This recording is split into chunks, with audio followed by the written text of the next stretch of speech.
Hello students, welcome to Commerce Adda 24/7। बच्चों, मेरा नाम हर्ष है और आज मैं आपको प्लानिंग के प्रोसेस के बारे में बताने वाला हूं। तो फटाफट से आपको क्या करना है, कॉपी पेन निकाल लेना है, कान में लीड लगा लेना है एंड इंटरनेट कनेक्शन अपना देख लेना है। प्रॉपर तरीके से पूरी क्लास को देखना है क्योंकि यहां पे प्लानिंग का बहुत इंपॉर्टेंट टॉपिक नाम है प्लानिंग का प्रोसेस। और ये इंपॉर्टेंट टॉपिक आपके सीयूटी के पेपर के लिए भी है, क्लास 12th के लिए तो बहुत ज्यादा इंपॉर्टेंट है, सीयूटी के लिए बहुत ज्यादा इंपॉर्टेंट है। क्योंकि भैया प्रोसेस में अगर सबसे पहली प्रोसेस कोई है आपके पूरे बिजनेस स्टडीज के सब्जेक्ट में तो वो आती है आपकी प्लानिंग की प्रोसेस। तो चलिए शुरू करते हैं। आपको अगर इससे पहले प्लानिंग का इंट्रोडक्शन देखना है कि प्लानिंग होती क्या है, प्लानिंग के इंपॉर्टेंस, फीचर और लिमिटेशन क्या क्या है, तो मैंने इसके पहले वाली वीडियो में कवर कर रखा है। आपको क्या करना है, कॉमर्स अड्डा 24/7 चैनल पे जाना है एंड आपको वहां पे वो वीडियो दिख जाएगी पार्ट 1 के नाम से, प्लानिंग के नाम से।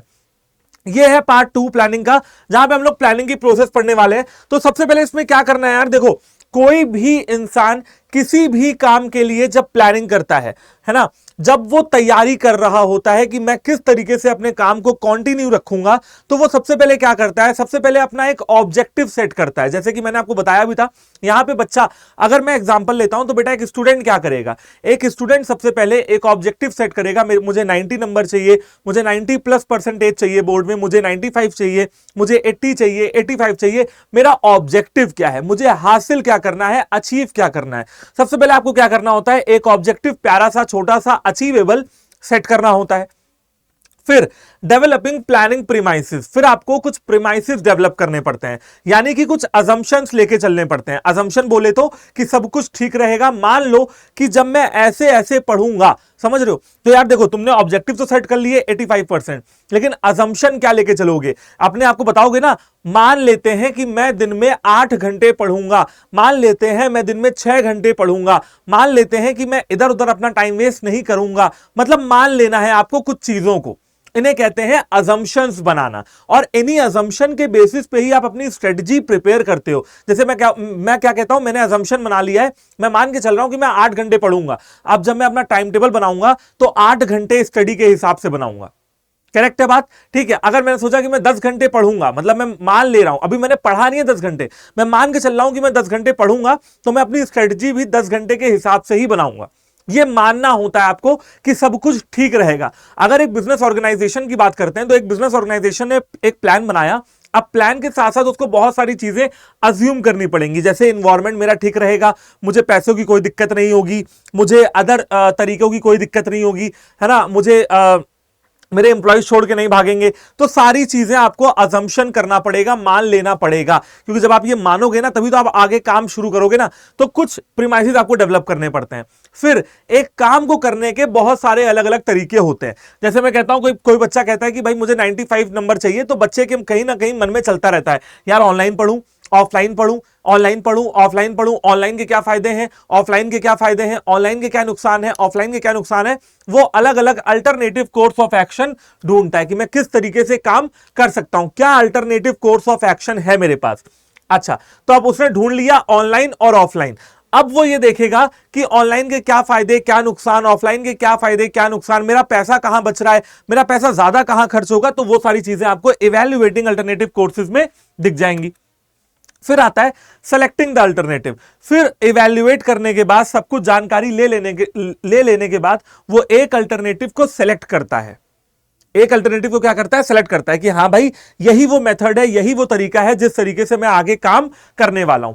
फिर आता है इंप्लीमेंटिंग द प्लान। फिर उसका प्लान फाइनलाइज हो जाता है, वो अपने पूरे एंटरप्राइज में, पूरी ऑर्गेनाइजेशन में अपने प्लान को इंप्लीमेंट कर देता है। और फिर आता है फॉलो अप एक्शन। जब प्लान इंप्लीमेंट हो जाता है, इंप्लॉइज को कुछ समय दिया जाता है कि जो हमारे टारगेट है वो अचीव करो।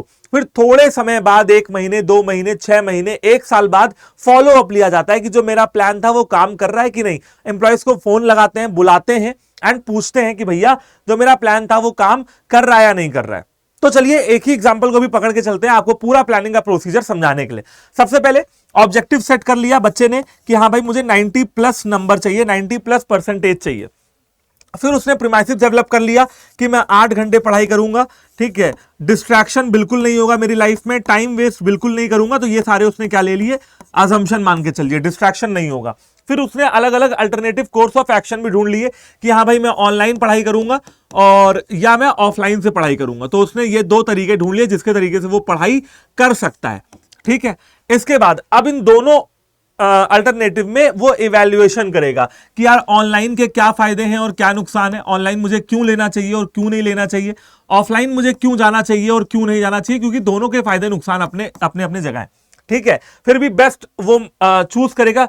मान लो बेस्ट उसको क्या लगता है, ऑनलाइन लगता है कि हाँ यार ऑनलाइन में मेरे पैसे भी बच रहे हैं, मतलब कॉस्ट भी बच रही है, मैं घर बैठे पढ़ाई कर लूंगा, मुझे कहीं जाना नहीं पड़ेगा, तो मेरा टाइम भी बच रहा है। एंड सबसे अच्छी बात है कि भाई वर्ल्ड के मतलब इंडिया के बेस्ट टीचर्स उनको पढ़ा रहे हैं, तो बेस्ट टीचर्स की भी बात हो गई। तो ये सारी चीजें उसको ऑनलाइन में मिल रही हैं, तो उसने एक अल्टरनेटिव जो कि ऑनलाइन पढ़ाई का मोड था, मोड ऑफ जो है मोड ऑफ लर्निंग, उसने क्या चुन लिया, ऑनलाइन चुन लिया।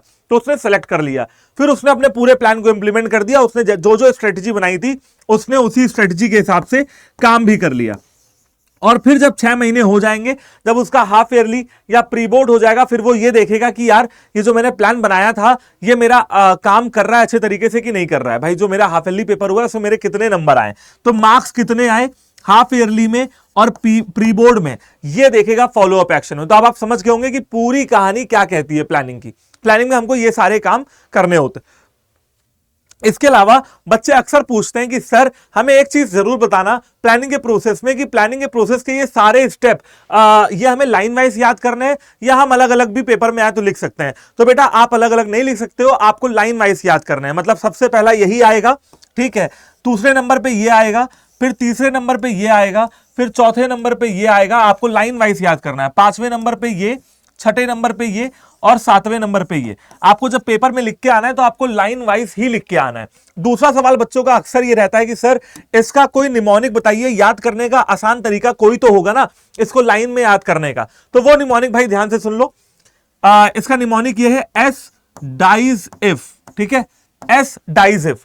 एस डाइज इफ का मतलब क्या है, S for setting objective, D for developing premises, I for identifying alternative course of action, E for evaluating alternative courses, फिर S for selecting alternative, I for implementing the plan और F से follow up action. तो S dies if, इसको आपने अलग अलग रखना है।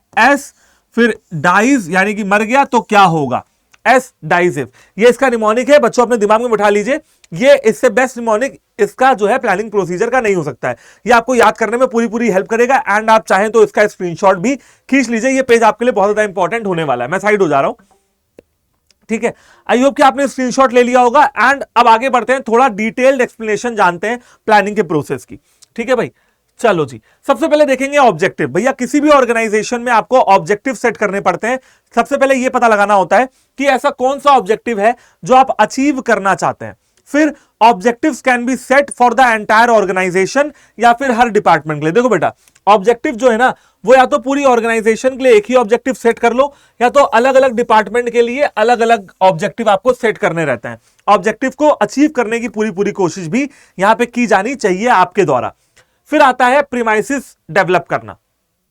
अब जो प्लान आप बनाते हो उनको कुछ अजम्पशंस के बेसिस पे बनाते हो, कुछ अजम्पशन लेके चलते हो तभी वो प्लान बनाते हो। और वो अजम्पशन क्या है, वो अजम्पशन है इनको हम लोग क्या कहते हैं, प्रीमाइसिस कहते हैं। अजम्पशन क्या है, कुछ मान लेना, कि मान के चलेंगे कि सब कुछ अच्छा ही होगा हमारी लाइफ में, ये assumption. All managers involved in planning should be familiar with them. जो भी मैनेजर्स प्लान बना रहे हैं उनको वो प्लान समझ में आना चाहिए कि यार ये प्लान के क्या फायदे और क्या नुकसान है मेरे ऑर्गेनाइजेशन के लिए, क्या प्रोज एंड कॉन्स है जो मैंने प्लान बनाया है।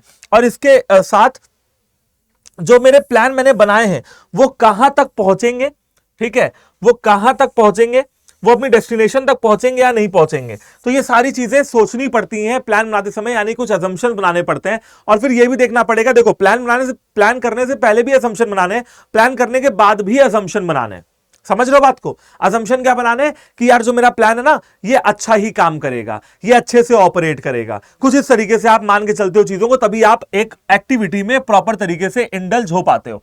फिर आता है identifying alternative course of action. देखो यार किसी भी ऑब्जेक्टिव को अचीव करने का अलग अलग तरीके होते हैं। After setting the objective managers make a list of alternative. अलग अलग तरीकों की एक लिस्ट बनानी है आपको। हाँ भाई, आपको क्या करना है, अलग अलग तरीकों की एक लिस्ट बनानी है।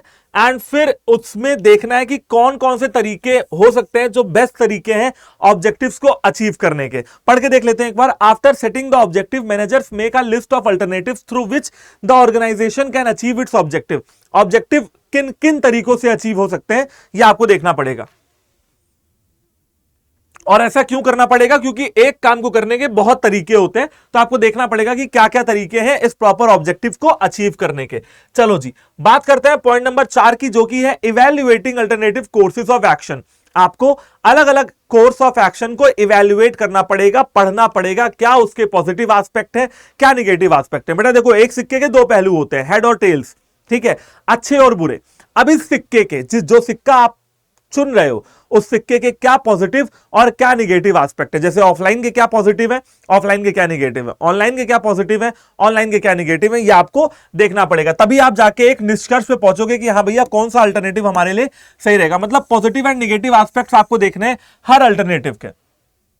फिर आता है सेलेक्टिंग, और अंत में आपको क्या करना है, अंत में आपको एक डिसीजन लेना है कि भैया मैं किस अल्टरनेटिव को अडॉप्ट और इंप्लीमेंट करने वाला हूं, किस अल्टरनेटिव को मैं अडॉप्ट और इंप्लीमेंट करने वाला हूं। अब एक बड़ा इंपॉर्टेंट क्वेश्चन यहां पे आता है जो बच्चों से अक्सर पूछा जाता है, in the planning process which step is a point of real decision making. मतलब कि प्लानिंग के प्रोसेस में कौन सा वो स्टेप है जहां पे मैनेजर को प्रॉपर तरीके से डिसीजन लेने पड़ते हैं।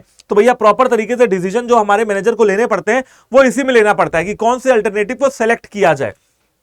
और एक सबसे आइडियल प्लान क्या होगा बेटा, एक आइडियल यानी कि सबसे अच्छा प्लान कैसा होगा, जो बहुत ज्यादा फीजिबल हो। फीजिबल मतलब हमारी पहुंच में हो, प्रॉफिटेबल हो मतलब पैसा हमको कमा के दे, और जिसमें निगेटिव पॉइंट बहुत कम हो। ठीक है, चलो ओके। छठा पॉइंट क्या आता है, इंप्लीमेंटिंग द प्लान। फिर आपको क्या करना है, आपको प्लान को एक्शन में ले आना है। क्या करना है, आपको अपने प्लान को एक्शन में ले आना है। और उसके लिए मैनेजर को प्लान इंप्लीमेंट करने से पहले रिसोर्सेज लाने पड़ेंगे। अब रिसोर्सेज तीन तरीके के होते हैं, फिजिकल रिसोर्सेज यानी कि land, machinery, building, financial resources यानी कि कैपिटल, पैसा, और ह्यूमन रिसोर्सेज यानी कि लोग। अब ऑब्जेक्टिव तभी अचीव होगा जब ये तीनों रिसोर्सेज ऑर्गेनाइजेशन के पास होंगे। ठीक है, हाँ देखो, अगर कोई प्लान आपके पास है to increase the production, if there is a plan to increase the production then more labour, फिर लेबर भी लगेगा, मशीन भी लगेगी, और एक मैनेजर को ये सारी चीजें लेके आना पड़ेगा। मतलब अपने प्लान को इंप्लीमेंट कराना पड़ेगा प्रॉपर तरीके से ऑर्गेनाइजेशन में। फिर आता है follow up action. Follow up action में हम कंटिन्यूअसली मॉनिटर करते हैं कि जो हमारा प्लान है वो कहां तक पहुंचा, और देखते हैं कि सारी एक्टिविटीज ऑर्गेनाइजेशन में as per the plan perform हो रही है कि नहीं हो रही है। मतलब जैसा हमने प्लानिंग की थी वैसा ही परफॉर्म हो रही है या नहीं हो रही है। ओके, और अब भाई जब हम ये चेक करते हैं ना कि हमारे जो है अकॉर्डिंग परफॉर्म हो रही है या नहीं हो रही है, तो उसमें दो तरीके की बातें निकल के आती हैं। एक हो रही है, दूसरी नहीं हो रही है। अगर हो रही है तो बहुत अच्छी बात है, आगे भी होती रहे, और अगर नहीं हो रही है तो क्यों नहीं हो रही है। मतलब अगर कोई डेविएशन है, अगर कोई कमी है आपके प्लान में या प्लान को इंप्लीमेंट करने में, तो तुरंत उसका पता लगाइए, तुरंत उस पर इमीडिएट एक्शन लीजिए, है ना।